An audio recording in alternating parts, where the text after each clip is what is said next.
Hello, my people. Good morning, good afternoon, depending on where you're watching me from. This live is going to be very, very brief, and I want to talk about this DV, this domestic violence. We're just going to be calling it DV over here because of YouTube policy, and I'm on my way to work, my people. Mona, bear with me. What I see, there's something. I made a very short clip yesterday where I was talking about DV, how DV affects both the men and the women. It affects both men and women, but unfortunately, it affects most women than men. It's just a tiny percent of men that go through DV. Please share this video as you are joining me. Please share, because I'm not going to be on this live for a very long time. Just share as you're joining. So I said that if you are a woman that is going through DV, you know, most women going through DV, they bear it in pain. They stay in that home where they, where they experience this DV every day, day in and day out. They bear it, they take it, the pain of them taking it. Why the men that go through it, they go through it in torture. The reason why I use that word is because they are ashamed to come out to speak about them going through DV through their wife, that their wife is, they beat them, and the torture, the shame of them coming out to even say it, to even agree that they are going through this kind of torture from their wife is another thing. So you see them bottling in that shame, pain that becomes now becomes torture that they cannot share with their fellow men or even with their neighbor, with their friends. And I said yesterday that if you know that you are going through that kind of torture as a man, please leave. End it. End the relationship. There's no point. And if you know that you are a woman going that kind of pain, going through that kind of pain of DV, you are getting this beaten, this pain, this emotional abuse, physical, because this DV comes in different ways, in different forms. If you know you are going through it, please leave. There's no point staying in an abusive relationship. It is eventually going to end your life if you don't leave, if you don't run. We all have seen what has been happening in Nigeria for the past, in fact, within the period of 2 weeks, three women have been unlived. One was beaten to stupor. I'm sure when she looks into the mirror, she will not be able to even recognize herself. Hello, how you doing? This life is just going to be brief.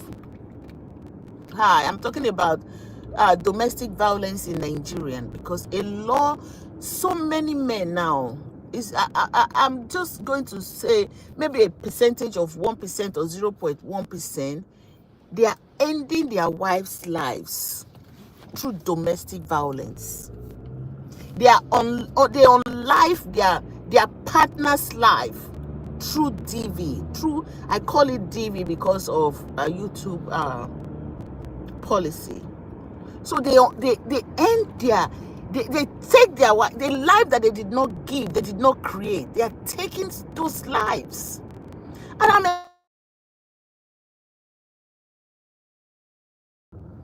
so please leave when it gets to in your relationship, because you find out that at the end of it, most of these women are the ones that will still come out to defend the men.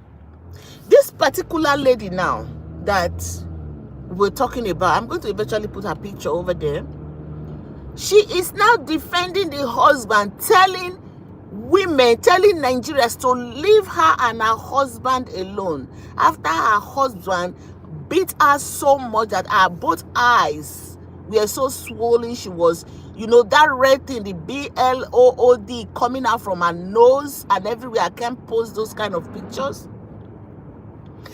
And she's now telling the people that are defending her to leave her and her husband alone. Is it because some of these women that go through DV don't have a means of livelihood? And I always preach on this channel to encourage women to get a trade. Because when you have a trade, no matter how little that trade, either whatever kind of trade, business, job, work, or whatever you're doing, you'll be able to at least stand on your own for some time.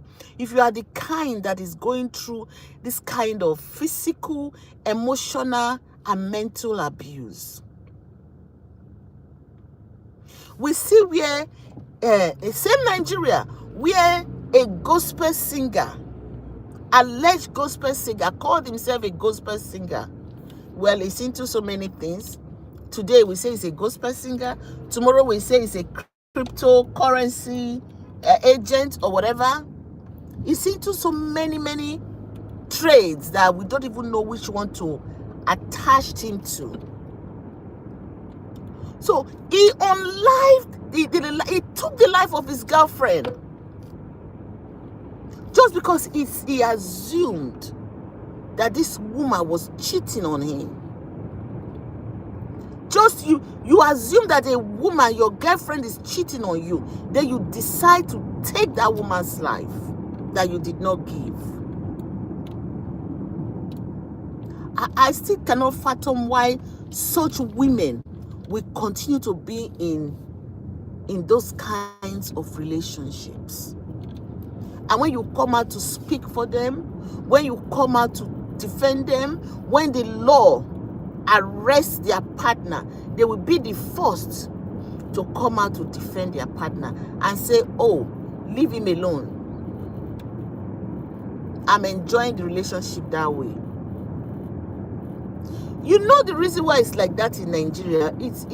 Because I wish it was like the way it is in the US, in other developed nations, where the state is the one that prosecutes such matters, not the person that is involved, not the spouse, not the what do you call them now? It is the abuser that is prosecuted by the state.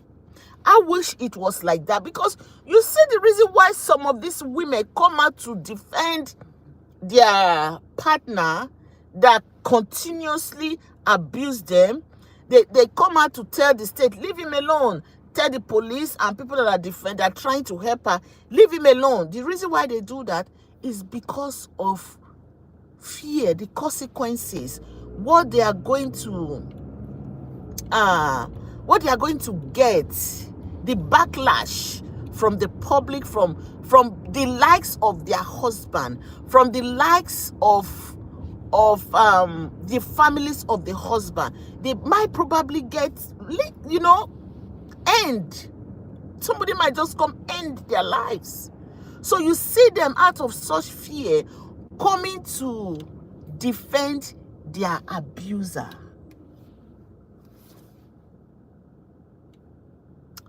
I have gotten to where I am going to. I will continue this live sometime, because this is very important that we talk about this.